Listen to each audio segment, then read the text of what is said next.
Good evening. Thank you all for coming to tonight's commission meeting. I'll ask Commissioner Horschler to lead us all in the Pledge of Allegiance. I pledge allegiance to the flag of the United States of America and to the republic for which it stands, one nation, under God, indivisible, with liberty and justice for all. All right. Thank you, Jay. Have roll call, please.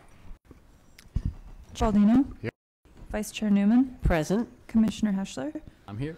And Commissioners Keldorf and Wingate are absent. All right. Thank you. Now on the agenda is time for public communication. Anyone wishing to address the commission, anything that's not on the agenda, now is be the time to do so. All right. We'll close public communication. Now the consent calendar, which will bring us to written communications. Greg, No, we have nothing this week. All right, moving along to new business. Agenda item H1, Park Place Extension and Separation Project Environmental Impact Report. And we have a staff report, please.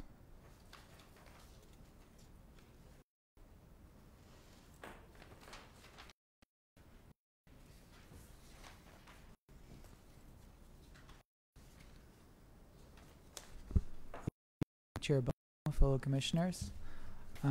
The item before you is the Park Place Extension and Separation Project, specifically the environmental document associated with that project. Just briefly, this environmental document before you tonight is a joint document, both a CEQA and a NEPA document. Because this project involves some federal funding, it has to comply with state environmental regulations and federal environment regulations.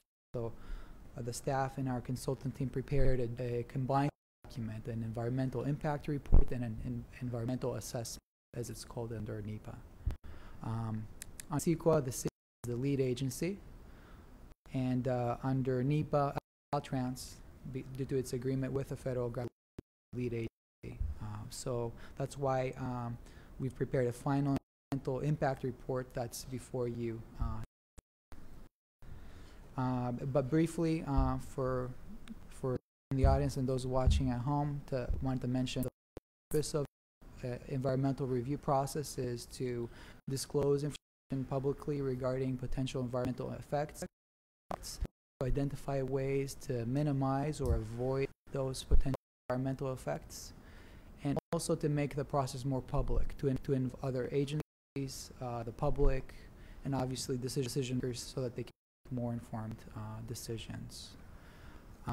With regard to the process for this particular EIR, staff and the consultant team prepared an initial study in the fall of 2016.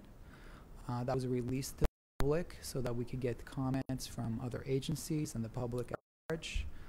We also held what's called a scoping meeting in December 2016, and the purpose of that was to hear from other agencies and the public on what the environmental impact report should really study, what potential it should look into and dig into.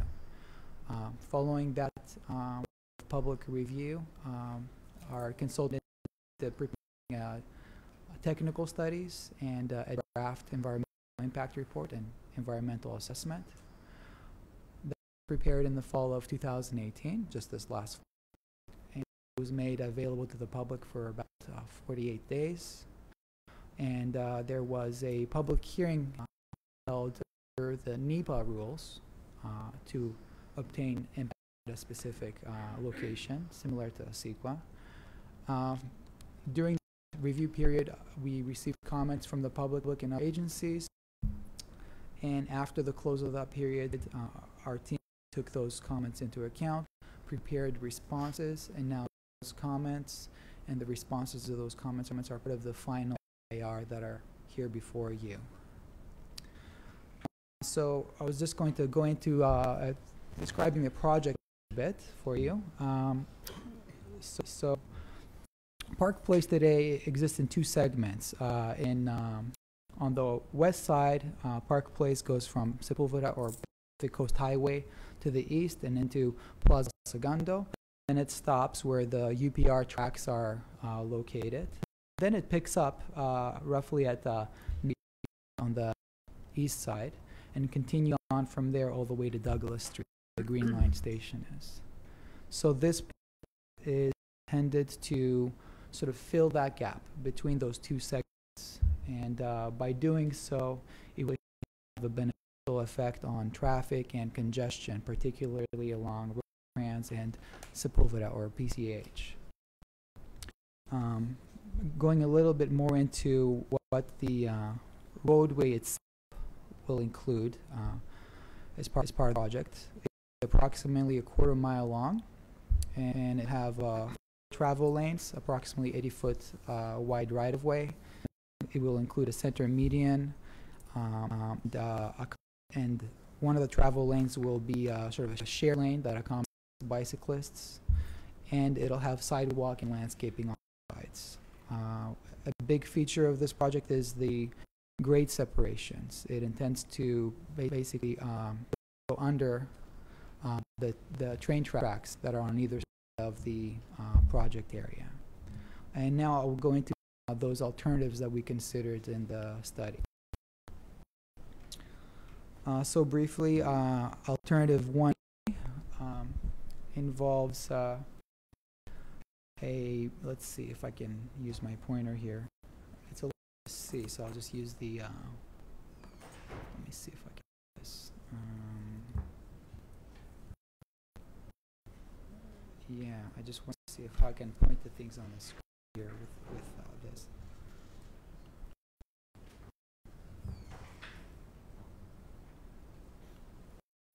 Okay. Well, let's see. On the west side of the project is where the UPR train tracks are located currently. And what this alternative proposes to do is to actually relocate the BNSF lines that are on the part of this project area closer to the UPR tracks. And then roughly Park Allied Way meet is where these two sets of tracks would meet under this project alternative. And the project involves building a bridge so that the combined tracks at that over a bridge, and then Park Place would go under that bridge and continue on to the east where it meets Nash Street. There would be a intersection. There would be I believe, stop intersection, right, Alan?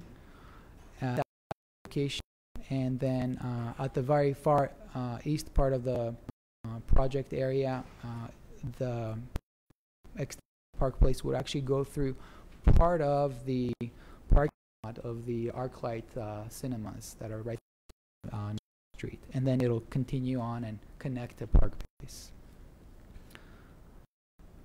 Alternative 1C was similar to alternative 1A in that it would involve locating the BNSF tracks again up further north to combine them with the UPR tracks. There would be a bridge so that the tracks can go over the bridge and Park Place can go underneath. The difference here is that instead of a T intersection, there would be a roundabout essentially on that bridge to allow for a more continuous flow of traffic at that location. That happens to be the preferred alternative, which I will go into in a little bit for you. Alternative 3A. This is different from the other two alternatives in that it does not involve relocating the BNSF tracks. It that the tracks will remain at their current alignment. And in this case, there will be two bridges, one going to allow the UPR tracks to go over Park Place, and then another one where the Park Place and BNSF tracks at their current alignment. Park Place can go under that bridge, and the BNSF tracks can continue above the bridge. At that location, there will be a, because of the different grade, there will be a ramp that goes down into that ArcLight theater park in the back. The other alternative is alternative 3B. A couple of options associated with this alternative that deal with how Park Place will connect with Nash Street at the very part of the project area. So under alternative 3BB, the difference is that there will not be two bridges. The train tracks would remain in the same place. There will be one bridge at the PR track, but at the BNSF tracks there will be an at-grade intersection. And then option 1 basically would include a from place to go down into the parking lot at the ArcLight theaters, whereas option 2 would not do that exactly, but Nash Street at the intersection with Park Place would actually go past the intersection and go around and under Park Place, as in a sense having another small tunnel or bridge project. And Paul, that works is because the grade of the train crossing, grade of train of tracks is actually higher than. Exactly. So the BNSF tracks right now are substantially higher there than the grade level of Park Place and the parking lot at that location. I mentioned that alternative 1C is the preferred alternative. The project team select this as a locally preferred alternative. The main reasons for that are that, number one, it accomplishes the project goal of providing a sort of a continuous alternative street that's parallel to Rosecrans. So is that goal of reducing congestion along Sepulveda and Rosecrans. It does not have what are considered some safety concerns associated with a intersection, crossing on that alternative 3B has. Paul, can you address that? Nat, can we ask you questions along the way here? Yeah, sure. We have at grade at Sepulveda, where the trains cross Sepulveda, and everything is timed, right? There's a timing issue that where there's not a lot of disruption. Right. How is relocating the letters read the Union Pacific and the Burlington Northern? There's no comment from them about the relocation of those train tracks, of their train tracks. So, like the impact for the train track relocation to one Segway, is that what kind of issue or impact is that going to have? I asked you a lot of questions just then, didn't I? Okay. Well, with regard to the between alternative 1C and alternative 3B that has an at-grade crossing, the more at-grades you have with streets, inherently the more safety concerns you raise. The more separated crossings you have, the less chance of vehicles interacting with trains.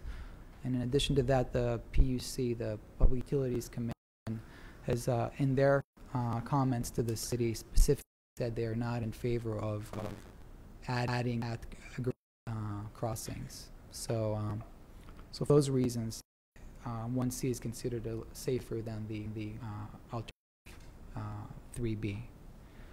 Now, I'm afraid I didn't quite understand your question about the impact of relocating the tracks.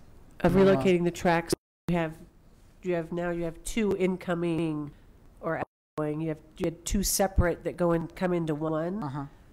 Just eventually, like schedules between the two tracks that runs to Chevron. Okay. That's the only place. That's the only reason we have tracks there. So the schedule between those two, that all gets worked out.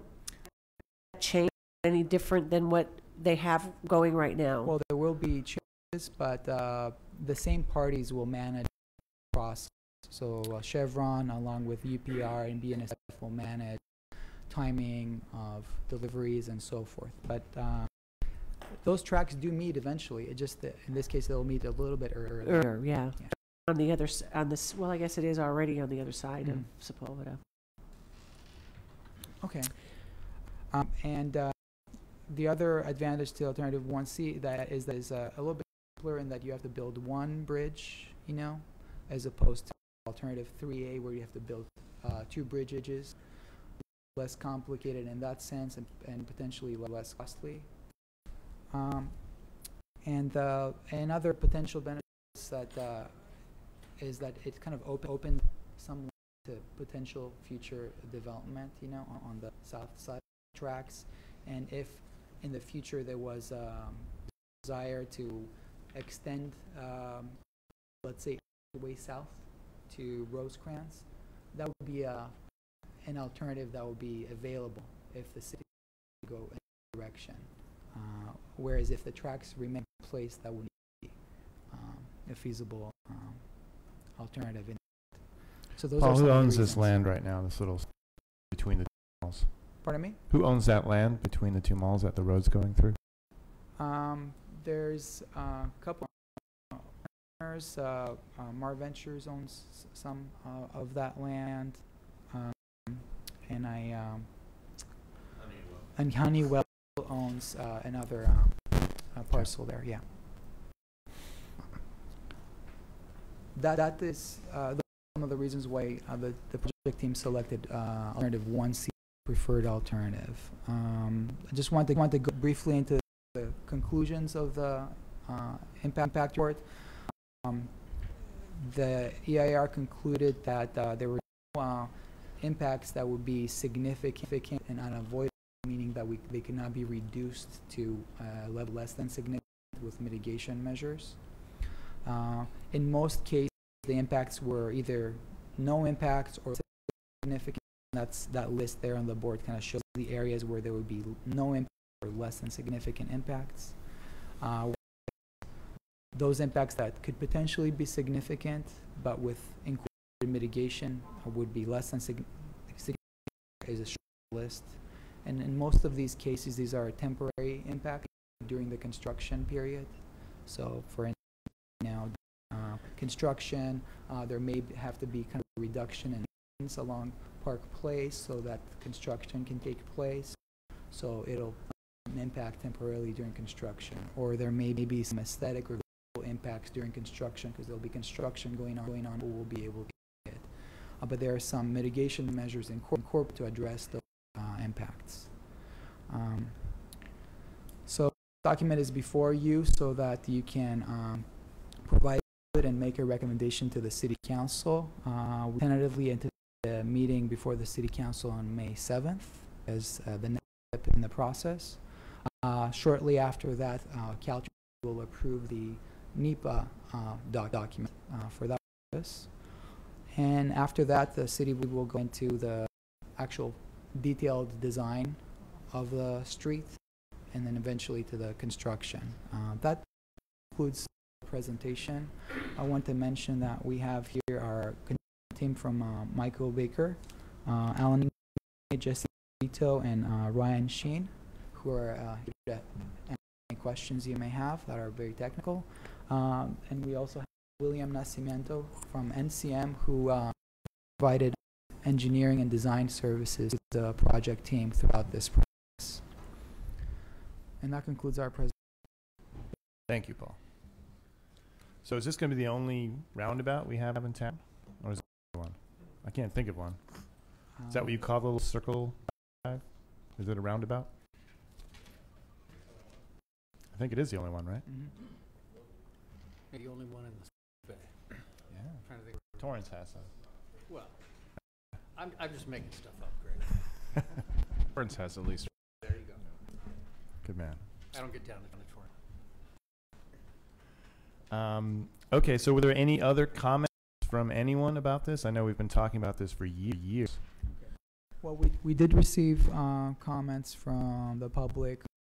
The draft EIR was released. I saw that. Packet, you have copies of those letters and the responses that we prepared. But since then, and since we advertised for this public hearing, we have not had any comments. All right. Any questions for staff before I open the public hearing? Question about the West Basin letter and not locate anything underground. Is does that have to happen in order to proceed, or how does that get mitigated? So most likely, different utilities and pipes that are run through the project area would have to be relocated. But before that happens, our team and the construction team will be coordinating with all those parties that own utilities or pipelines that happens in a manner that does not disrupt their operations significantly. So that pipeline will probably be relocated in that project area, but we will be working closely with Basin to ensure that it's done in a manner that does not disrupt their operations or their service. And you talked a little about funding. This is a City of El Segundo project and a state, federal project? Well, it is a city. There are some of the funding for this environmental review process came from the federal government. Bless you. Yeah. Thank you. So it is a city project. Just that we have to. But it's being funded how? Who's that ultimately paying for it? Taxpayer money that comes from the state of California to the city for traffic road improvements? Yeah. So some of it has been identified state funding, and let's see if we have a public works director can go into that in a little bit more detail. Good evening, Mr. Chair. So if I understand the question, you're asking basically all the way to the end of construction, how's it being funded? Is that the question, or just the EIR? No. How does this get paid for? The project gets paid for. It's a great question. So it's in the South Bay COGS, our regional program, as one of the top priority projects. So it's essentially the COGS is under the authority from Metro to manage all of our projects, and our 17 cities, and we have a whole projects that are. The next phase that Paul mentions here, the design phase, $5 million application for regional Measure R money, in that Metro will be considering in now to approve with their fiscal year coming to start July 1st.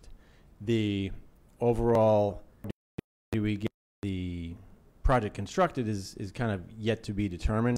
In the Measure R program, there is other we would be seeing out there. There would have to be city matches, for example, with the local return money that we have, maybe the gas tax, the SB1, whatever we have to continue to figure that out. And we'd be probably reaching out to property owners and seeing property to see if they would provide match as well, which was helpful in the EIR process, for example. A multitude of ways to get a project this magnitude funded. We'd have to get into the design and final so we could really figure out how much it costs and get into grant application and things like that. Would it ever come before the people of El Segundo to vote on something to really be responsible for it? To vote, I couldn't answer now. I wouldn't think so. Typically, it goes into the council budget for consideration in an annual basis. Finance Director Joe plan on getting a multi-year capital improvement plan going, so it would be noticed kind of earlier, I'll say, than just an annual thing. And certainly with funding a project this size, we'd have a long-term kind of plan once we formulate it. So if there was a vote for any tax, certainly it would go before the people, but it's not something that's in the plan right now. So Ken, I know design is going to have a big effect on what this thing's going to cost. Do you have a sense of what each of these options would cost? Yeah, the 1C, I think we're at about $50 million for the construction. And that would be completed when, if you started in 2020? There are several ways to deliver a project, but we could just say 3 years or so.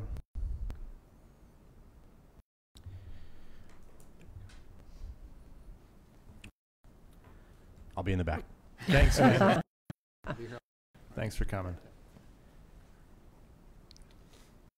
The 1, 2, 4, 5, 6, 7 corporations that are really going to be most affected by a project like this. 3 of them were absolutely for 1A, 1C. 2 of them were absolutely against that, or 3, either 3A or 3B. And do you think that, since you've mentioned being preferred, do you think that adequately we could mitigate the issues that, for the reasons that Union Pacific and H. Kramer did not want to go that direction? Well, when it comes to mitigating, so the EIR identified measures that mitigate environmental impacts. So those issues are addressed in the EIR. The different parties that sent letters to the have different reasons for preferring one alternative over another. But we have been in touch with all those parties for a long time now, discussing this project and going over the different design alternatives. So they're essentially expressing what might be ideal for their purposes, although the preferred alternative is still feasible, as long as we take into account their operations and during the design and the construction. If that helps answer the question. That helps a lot. Okay. I have a bunch of questions, and I don't know if it's out there and different Okay. people answer. Start asking them, yeah. Just run it. I like the separated grade, personally. Lack of, I like avoiding conflict with trains and cars and people. But I'd like to ask Brenda's question again. So there are at-grade crossings all along that alignment. There's PCH, Aviation, Nash, even, and then you get into Hawthorne. I mean, they're everywhere. And so I guess I did read everyone's comments about saying, hey, the train's got to run. We can't affect supply.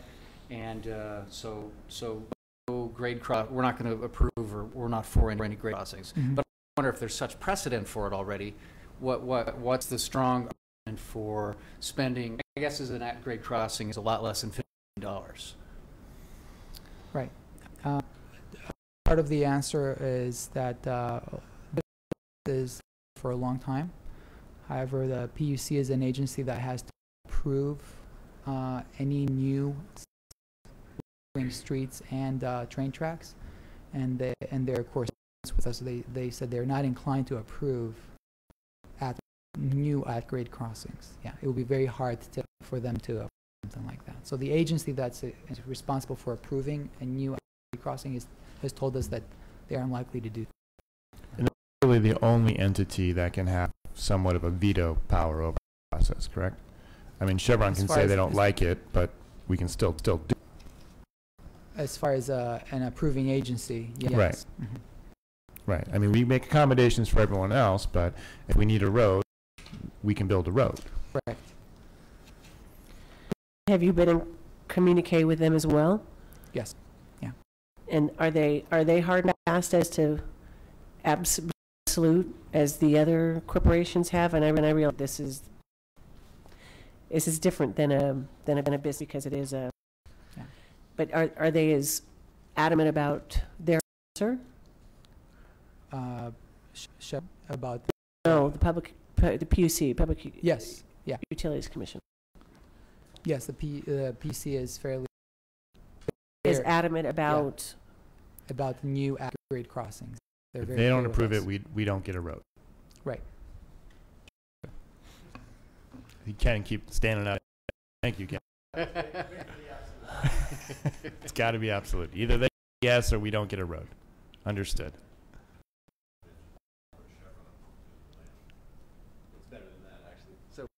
I guess I would speak for the director that I spoke about their grade separations. The PUC is adamant that it's a safety issue. They say, we're not going to build an at-grade crossing for rail. You will do a grade separation for rail. in today's world. Right. Yeah. Going in 2019, as opposed to 50 years ago, did it all the time. Correct. And to go a step further, it's shown that their posture is you can build an at-grade, but you'll have to remove two at-grade or build 2 grade separations. They're that they're that insistent on it, but it is an absolute that submit an at-grade and it's going to get rejected and we won't approve it. Okay, That clears it up. Thank you. that clears a lot up.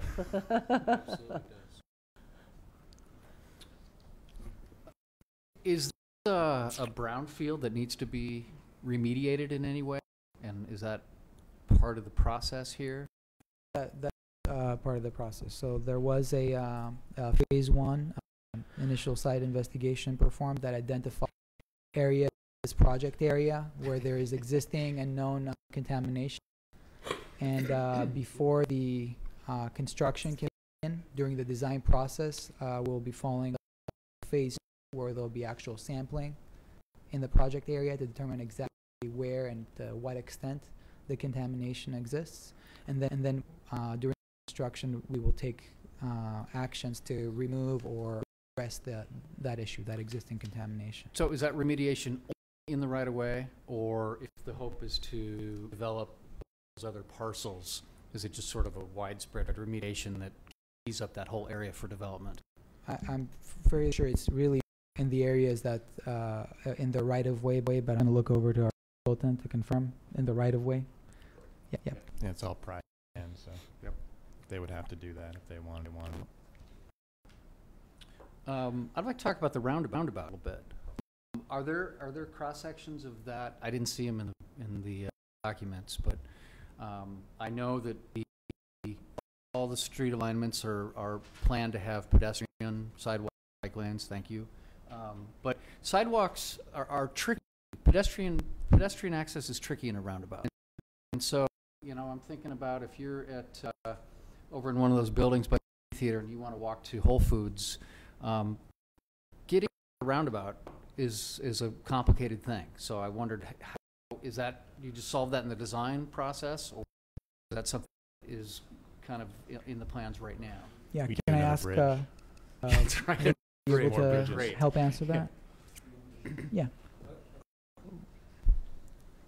Good afternoon. My name is William Nassim, Chairman and members of the Planning Commission. So roundabouts have been evolving, and Caltrans, working with other agencies, has developed criteria for roundabouts, and is very, very concerned about bicyclists and pedestrians. So there are standards developed in order to allow pedestrians to safely travel around the roundabout. So there will be marked walks, ADA compliant, accessed crosses, and one of the roundabouts to slow traffic down so that when they enter the intersection, they are going at a speed that addresses the pedestrian vehicle interaction in a positive way. So that will be done standard that we have currently in California, and the data for roundabouts hasn't shown those be an issue as long as they're properly designed. Do you have an exhibit that shows that?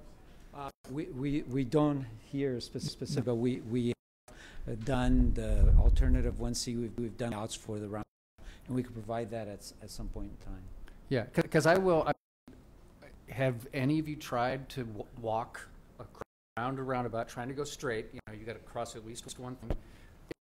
It's not easy. I'll agree with you, Jay. Yeah. I think that a roundabout for And I'm curious to pedestrians see what the new standards are, is because really I haven't difficult. seen it done well yet. So here's my East Coast experience, if I may. Walked and biked around roundabouts a lot.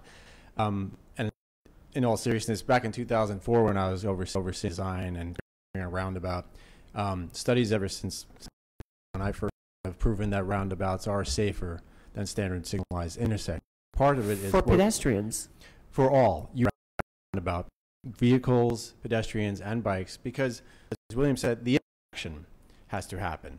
There is really a visual element of am I where am I going? It's You got to pay attention. you got to pay attention. Thank you. I did.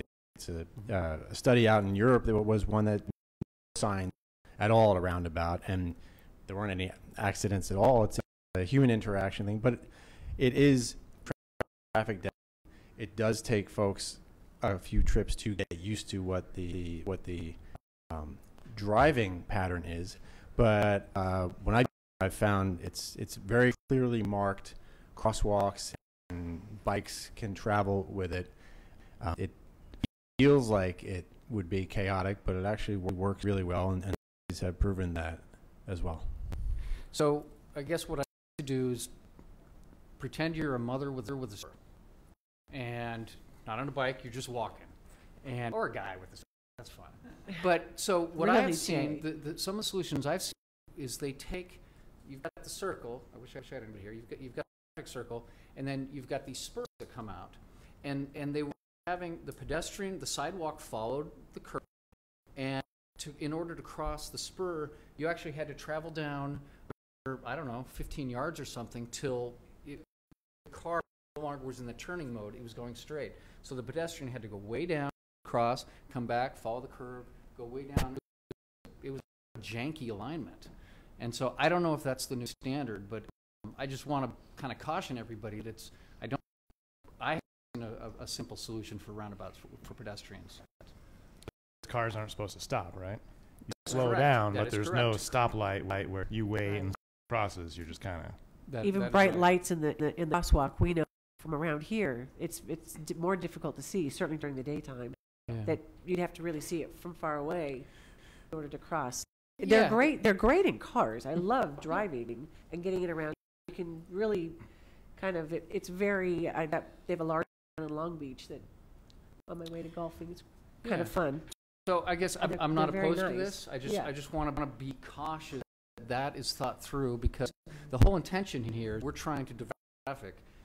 You know, there's already a fair amount of cars are just Whole Foods. Right. So now if the intention is that to shortcut or to, to get people from Rosecrans over to the 105, my guess is the traffic is pretty significant. So But you've also said a conflicting that what we'd really love to see happen in that area is to have that pedestrian friendly or for people to bike and go from this plaza from the over to all the words have been great. Plaza Doing this on a Segunda. pedestrian Yeah. scale is exactly the right thing to do. So I just want to avoid those conflicts. and yet it's built to move traffic. Right. And that's a good, Commissioner, if I may. Those are all excellent points, and they will be designed. As William said, we have to follow standards that will be available at the time. For the EIR, it was something that was been and the preferred alternative for the purpose of goods movement, traffic movement, things like that. But absolutely, we looked at extremely closely.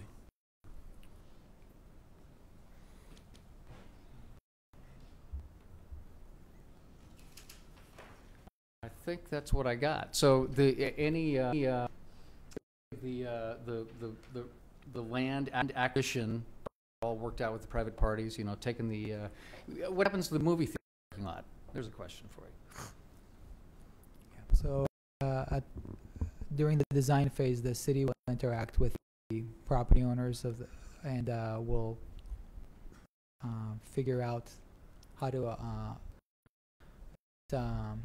property from some of their property and perhaps in exchange for other property. Swap. a swap. So we'll be working with all the affected property owners. And is that Continental Development?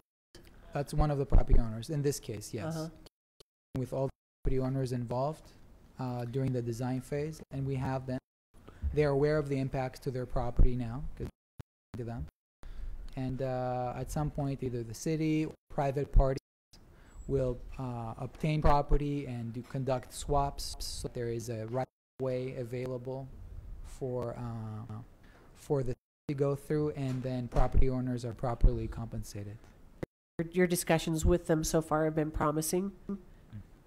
Those are some of the things that we have to nail down during the design after this environmental phase is concluded. But we've been working with all the property owners, and those are some of the things to do sometimes in these projects to coordinate, and that's what we intend to do. That's probably part of the reason why the design phase may take a little bit of time and before we can actually start construction. And why you do 4 different options, you really don't until you start designing what's going to work and what's not going to work. Can you zoom in see, can you zoom in on that part on the ArcLight Theater parking lot?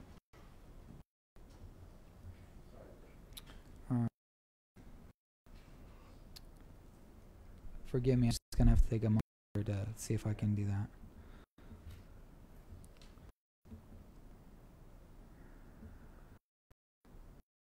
Let's see. Yeah.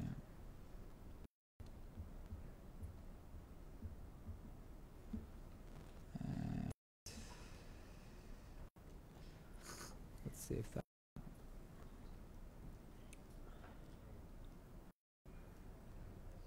Okay, yeah.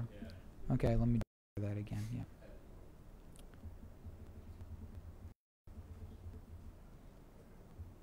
Does that help, Yeah. Commissioner? So that is a retaining wall, so that drops down. Is that what? am I Yeah, those interpreting that thicker, right? those thicker blue are retaining walls, yeah.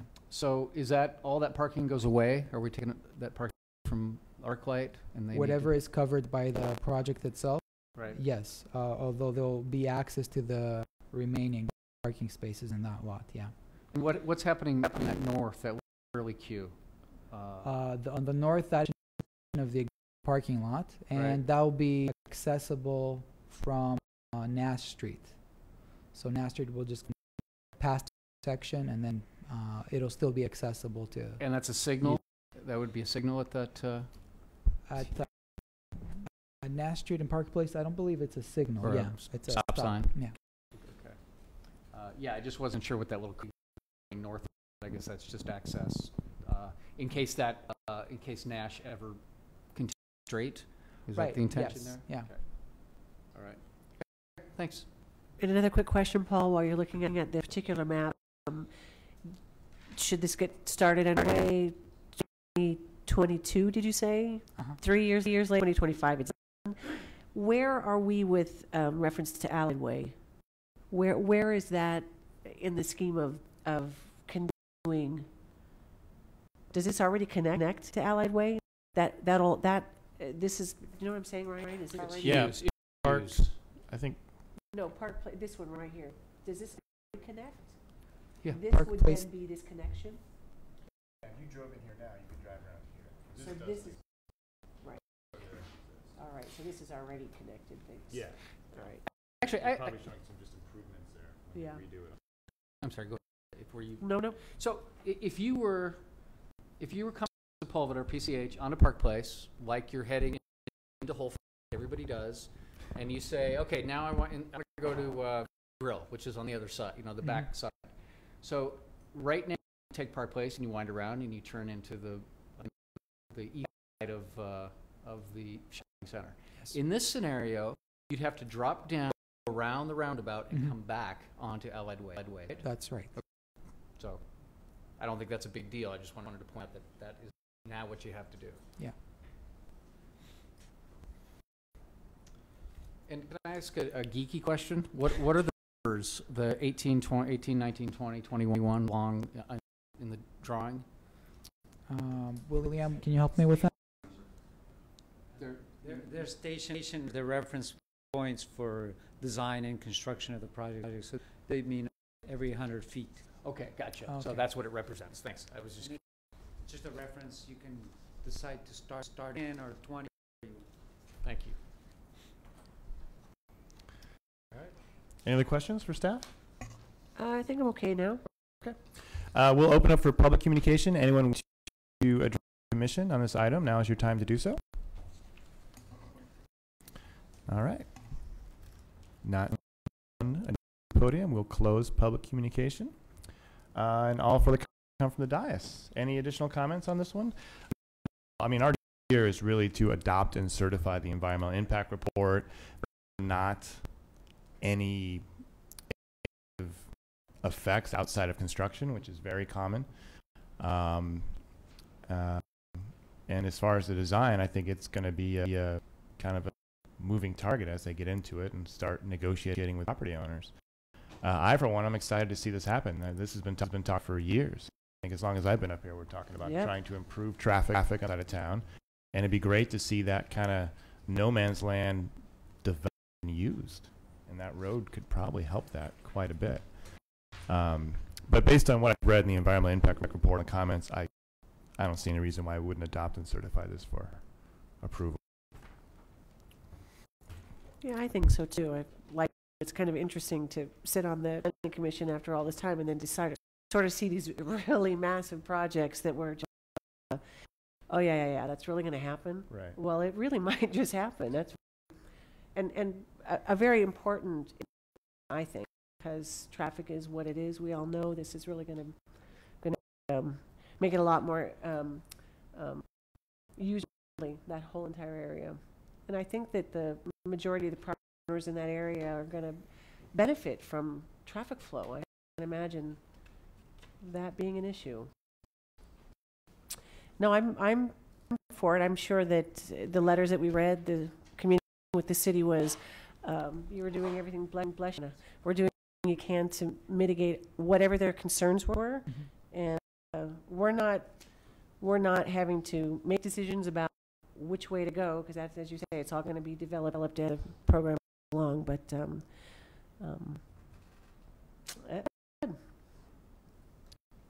I'd like to make a motion that we approve that Park Place Extension and Grade Separation EIIR, if I did that correctly.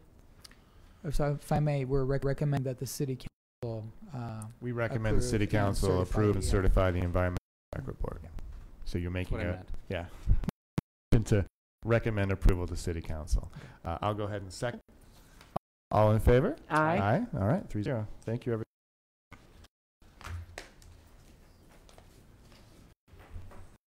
Okay, that brings us to our next agenda item, and discuss an update regarding status of zone text to allow short-term rentals. And can we staff report, please?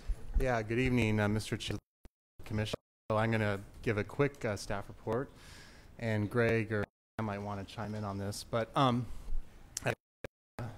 Commission is well aware, back in December, you gave us direction on the short-term rental ordinance. Staff's been working on it, and there were just a couple points of clarification we just wanted to confirm with the Planning Commission. It's understanding in that meeting that the commission directed staff to prepare an ordinance that would allow for both home sharing, which is where the owner lives on site, and if I understood the planning correctly, the commission was also open to the possibility of the owner not necessarily being on site when they've rented the property. Let's just say 4 of the 5 of us were. Right. Unanimous, correct. And if that's incorrect, let me know. But that's what staff took away. So it would allow both home sharing and also rent, even if the homeowner isn't on site. Okay. And then there was discussion of the owner having the residents being the primary occupants of the owner, and having the permit process in place. So that ordinance, I wanted to let you know that we plan on bringing it back hopefully in the second meeting in April. So that's our timeline. And then I don't know if the commission is aware, but there was a really important decision that came down in the federal circuit a couple of weeks ago involving Santa Monica, and there was a lawsuit that was brought by Airbnb and HomeAway, and in a nutshell, the federal court ruled unanimously in favor of Santa Monica. So the home sharing and the HomeAway and Airbnb had raised issues, including violations of First Amendment, something known as Communications Decency Act, under law, and a variety of different allegations and complaints about Santa Monica's ordinance, but the federal court affirmed it, no question. Really good victory for Santa Monica. So we're definitely looking at what Santa Monica's doing and possibly incorporating some of that in the ordinances. We want to get the state, confirm our understanding.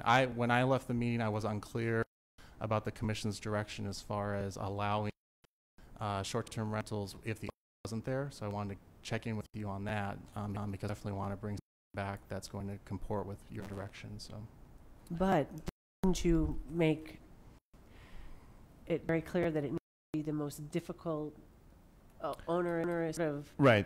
The permitting process was supposed to vet out the bad actors that we've heard so much about, so that if someone is attempting to rent out their home, be it home share or they're not there, and they're getting police called out there, that permission is then revoked, and they're not allowed to do that anymore.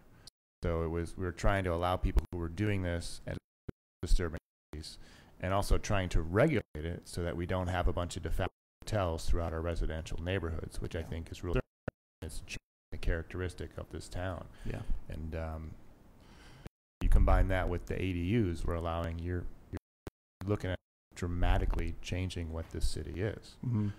So there are definitely concerns expressed by this planning commission of this going on unregulated. Heard time and time again from very frustrated people about the nuisances they're dealing with now. Mhm. And I understand that this is administering some type of procedure to take care of those, which we're going to talk about. But I think your summary, Mr. King, was pretty accurate of the direction of the commission. We should allow it, but it should be regulated. Mm-hmm. It should be permitted, and those who do not comply with the rules should not be allowed to do it. Right. I did read this case cited, and it was interesting for them to attack it on a First Amendment ground based on the Federal Contact Act, trying to claim that, well, you can't make us take down content from third parties. Mm-hmm. And the court seemed to say, you know, we're not regulating content, we're enforcing land rights, Mm-hmm. and the city has the right to. Mm-hmm. So that gave me the impression that if we do let this go in the permit system and it doesn't work out, we can become more strict and maybe even say you can't do this at all. And that's just my 2 cents on Will reading you the tell us decisions. more about that case? Santa Monica, I think they said you can only share, right? Right, They the didn't owner want had to be- you right. renting out your house as a vacation. You wanted to divide your house, you had a back house, you had to live there. And Owner occupied. owner-occupied vacation rental. So there's someone on premises. And Yeah, you they can read this later. were there challenged. Oh, a little summary. Challenged on First Amendment grounds, saying you can't regulate speech. And then it was, what was it?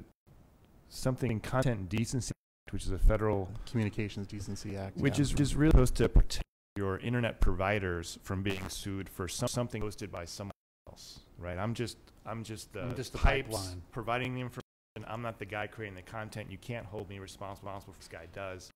And the courts kind of summarily rejected that. It actually got dismissed at the trial court level, where the judge said you don't have a basis to have these causes of action.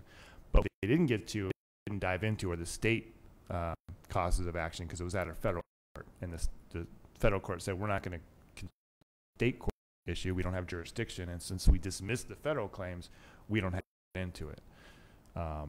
So it was kind of a square peg round hole argument that they're making to attempt to basically circumvent what the city of Santa Monica was trying to do, which is regulate their residential neighborhood and to stop what they saw as was detrimental to what their neighborhoods were. So the gist I got of it was the city, using their land right power, are allowed to do that and create these kind of procedures and regulations. And it doesn't abridge the First Amendment, and it's not offensive to this federal internet law that they have. So it was over Santa Monica overall, and it kind of helps cities know that they can be a little more stringent if they feel there is a need to regulate this without fear of these type of lawsuits. The other important part about the decision that I took away was there was the internet providers, HomeAway and Airbnb, had told the court, for us to have to monitor those legal versus illegal would just be a huge burden on us. And basically, the court said that's your responsibility. You have to comply with what the cities are. The So- platforms have said they can ratchet down the filters to make people comply. I thought that was part of the due diligence staff to find out who, what sort of controls the city can have over the types of rentals that are happening. They do. But I think they were saying that someone can post up there who is not permitted. Yeah. And it would be up to us to go and I say, see. you can't go through that, because they control the transaction, and they would collect the TOT tax, and they would do all of that. But they don't enforce whether or not someone has a city permit to do Right. that. So the Santa Monica ordinance requires to compare their listings with the Santa Monica's registry. So we would do the same here. Right. And so that's an important, because they were saying, oh, well, that's too much of a burden on us. And the courts, no, that's your responsibility to make sure you're not posting or allowing those for illegal rentals. Makes sense. So if you are permitted, then you're on a list in town, allowed to be on these, Platforms. platforms. If you're not, then it's up to them to say you can't list on our platform because you don't have permits to go through the city of El Segundo. It gives us more local control. Yeah, over I would expect them to do that. That makes sense. They're the money. That's right. So we are working on, we're really putting our heads together to try something that we can really work.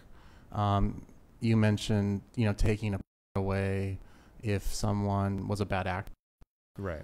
From our perspective, we understand, the commission's concern on that. In our mind, a big difference between someone having a party at a house that's been rented out versus someone having a party house there. So a lot of those issues we think can be handled with code enforcement, not necessarily through this ordinance, because our city code already has noise regulations, and disturbing peace is already violating the penal code.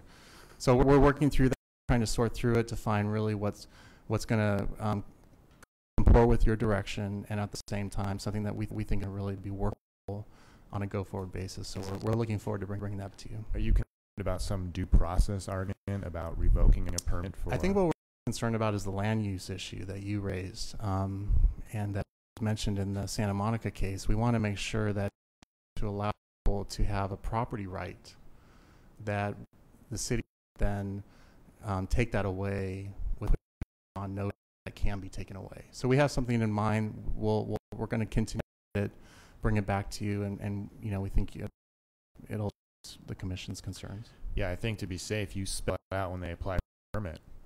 These are the rules, and if you don't abide by the rules, these are the repercussions and the consequences. And sign you acknowledge that you agree to abide by these terms, and if you don't want to, then don't rent your house out. So I'm not sure I caught the answer. Does the owner need to be there when this happens? We talked owner occupied, or I'm sorry, we talked about primary residence, right?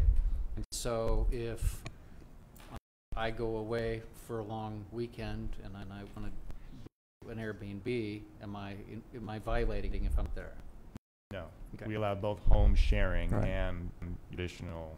I'm going to go for 2 weeks and rent my Because house it's out. my Four of the because it's a- five of the because it's a Well, primary yeah. residence. It's primary residence versus an investment property that's there to do just that. Doesn't matter. Yeah. If the So- owner occupies it, if the owner owns it and they rented it out, that's the fine line. It wouldn't matter whether you're there or not. And that I think was probably the biggest discussion. Right. So your theory on that is to be sure that you vet them on the front end, so that it becomes really difficult to rent to. I don't know how you're planning on doing that, but that's, you want to, if you own and you live there, you're going to have a party, probably not every weekend, but if you rent it out, then whomever is coming every weekend is certainly going to have to become a party house. But I don't know, we'll see what they bring back, Yeah. because it's And ultimately it goes to city council. You may get completely different direction from those. that's So, right. Whatever right. we can do Really? to move this along as quickly as possible, because I know there's a lot of people out there struggling with this, and got to get some kind of in place. So I appreciate the work you've already put into it, though. All right, let's open public communication. It's an agendized item. Anyone wishing to address the commission? Okay, we'll close public communication. Any further comment on this item? Mm. No? All right. Nope. That brings us to continue Is none, and now report from Planning and Building Safety Director. Yes, good evening. I don't know if all of you went to the state city yesterday. I know I'm there, but I mentioned that because one of the 5 goals from the council is to enhance customer service, and wherever possible, find opportunities to streamline processes. And so staff kind of working on this for some time. It's a complicated issue to go through, and they've reviewed many of our current processes. And over the years, there's a lot of exception to the exception to the exception. And so they found a number of places where we think we can simplify the process, streamline the process. And I think we're ready to talk to you about some of them, and we'd like to get some back and some direction. You talk about zoning processes. What are you talking about? These building permits? No, building permits, because building permits are it's controlled by codes, and they have to comply with minimum codes and whatnot. These are zoning processes, and AUPs and CUP, alcohol licenses and things like that. Over the years, for some reason, we've created a lot more processes than we need, because of creating exception to exception existing processes. When people come and ask us a question, we're not able to answer them simply because there's just too many exceptions. So it takes us a long time to figure out the process and get back to people. And at the end of the day, customers want to know, what's the process, and they want a clarification, and at whenever possible to be a streamlined process as you can. So that's what we've been working on. Great. So Greg is ready to talk about that. I don't know if he has a presentation. Yeah, I have a presentation to go through. It's not very long, but the processes we're talking about are zoning processes, and basically 4 of zoning processes, and they're sorted by who makes the decisions. Decisions made by staff. These are what we call ministerial usually. We're confined by parameters in the municipal code, so we're not using any judgment. We're not using any well, I didn't say judgment. We're not using any. Just evaluating if it's within the the of the code, and if it is, it's approved, and if it's not, it's not. There's decisions that are made by the director. These would be like adjustments and things like that. All of these currently, I believe, also comes with a receipt item. There are decisions made by the Planning Commission, be like a CP variance, that sort of stuff. And there are things that are the council. All of these should go through this body. They currently do, but they should. So what we're trying to do is, we have a lot of versions and variations of each of these. For the first one, maybe. What we're trying to do is to strip them all down to their basics again. And I'll go into what specifically we're trying to do. But first, let me explain the problems. Over the years, we've accumulated exceptions for different things. Alcohol is a really good example. It's just an AUP until you get to the end of the process, and then you have to go to council too. Other AUPs don't do that. Okay? So there's a lot of exceptions. There's of extra steps that have been tacked on to these processes. So instead of 4, we end up with something closer to maybe 15 or so. I still haven't had a chance to count them. We also have legacy processes that are no longer needed, or they're not suited for the to work on. A couple examples: helicopter permit. They're still on the books. We don't. I guess we could. Somebody came in and asked for one. A billiard hall permit. That's probably more appropriately handled by police, rather than it's things like that. We're finding a those that we want to just kind of push them off of the zoning code. And then some of the decision making is too top heavy. I gave you the example of an alcohol permit. When you the history of alcohol AUPs over the last 10 years, every single one of them has been approved without exception, without generally even any modification to conditions of approval, and yet this has to go through a director and then it goes to the Planning Commission, and then it goes to the City Council, and consistently you get the result. That's too many steps. too high of a level of the final decision, trying to fix things. And that's not the only example. There's plenty of others. Just one thought on that specific case is I've been in the city for 18 years and I don't know how many alcohol licenses that we've gone through. Every one of them has passed. So, point, perhaps it doesn't need the hoops. Yeah. That's been going So what would your thought be on? Well, yeah, I'm going to go into what the Okay. what the plans are. I'm not actually planning to on specifics now because this is not the public hearing that this. An example, that's all. But as an yeah, I'll show you some. We'll keep Okay. We So can follow. let me talk about the goals. First would be to strip out the extra and unique so that we really do get down to four processes. Eliminate unused processes like helicopter permits and shift others to the appropriate departments. Of course, that'll be in consultation with the departments so they know what's coming. And then lastly, shift the decision making down when it makes sense. Okay. It's not a case. I mean, obviously there's some things that just have to be decided by the council and they go here for a recommendation, and that's not going to change. And some things are decided here, and that's not going to change. But there are some that we can wrap down a little bit, take it from city council back to this body as arbiter, or from this body to the director, or to even staff in some cases. And I'll give you an example of where I think that would make sense. Again, alcohol. I'm not sure that there's ever any controversy related to, say, a restaurant getting an alcohol permit for beer and wine. It's nice that they're here because, I mean, it's a little to push their new restaurants and that's all very good. But it's, it's costs, it adds time and effort on the part of applicants. Maybe among all the various alcohol permits, we could consider just doing that at staff level. It's an idea. It's up to you guys, of course. It's an idea. Whereas if it was a brewery or a brew pub or a liquor store or what was the other one example? A bar, it would be all handled differently, I think. I think that, for example, I think that we haven't worked out the details yet, but a brewery, Smoky Hollow, probably you want to have a fairly, quick process provided that it meets certain standards, which would be spelled out in parking, which is always tricky for bars and whatever. But on the other hand, a liquor store or a bar you almost never want to do that unless it comes to this body as a conditional use permit, for example. So we do it as an administrative use permit, which means that the director actually makes the decision. You just kind of rubber stamp it, but I think that's a decision made at this body. Alcohol is an example where we're thinking of different paths for different types.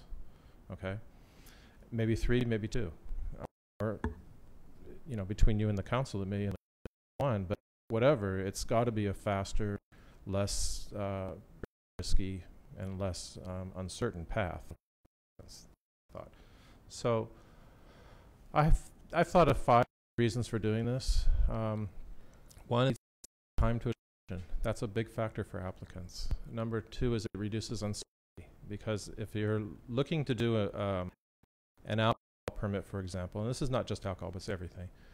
Most cities do a CUP, which means you're going to have one public hearing, and it's going to be a chance to make your case, and you have a chance to appeal. Here, you get the director's decision, which you can appeal, and then you get receive and file at the Planning Commission, which can be appealed also, and then you get to go to the city council, and they just basically sit back and say, yeah, that one's okay, or something. It's a very odd process. And so you have 3 bites at the apple, the city, and applicants would rather have a little more certainty to know that they're one really good chance to sort this out. And Greg, I know, but that scenario you just described, what is a typical time frame for all bites of the apple? yeah, I haven't looked at it. It's months. Yeah, so it's Yeah. onerous and people are carrying those costs. Yeah, while they're yeah. And to be honest, the cost of UP factors all of that in. I mean, that's staff time. That's a lot of people involved in putting things on agendas and all that. And to estimate the cost of an application, we have to take into consideration all the work we have to do. So if we make a change like this, it should result in a lower permit fee. Probably not too. I think it also makes us more efficient. It's a lot of stuff for us to track, and and I'm not talking about alcohol this time. I'm talking about just having multiple versions of any process. You have to keep in mind that, oh, this one also has this extra step, or this one have a public hearing, but the same thing otherwise done. I want to be more efficient, okay? Training of staff is a critical thing, and I find that, you know, when you have 15 processes, it's harder to make sure that mistakes aren't made. And we have a very small department. The planning division is even smaller. It's just really hard to stay on top of everything that's happening the way our system is. So streamlining and simplifying would make it a lot better for training of staff, but it would also make us to make sure that we're not, you know, going down the wrong path. Sam said, it's sometimes very hard to give the correct answer to a question, and there's a lot of variables, and unless you have a really good understanding of what the applicant is trying to do, you can't know what answer to give them in some cases. But if we have this stripped down to 4 processes, you would get more than not. And then the last one, this is really important. We're on the verge of getting all of our processes into their system. So obviously mapping 4 processes is going to be a lot better than doing 15 or 20, right? And writing in exceptions, and it's just so many steps, right, possible, because if it's too complicated, it takes a very long time to do the implementation, and then it ends up dragging on for years as we find mistakes and so forth.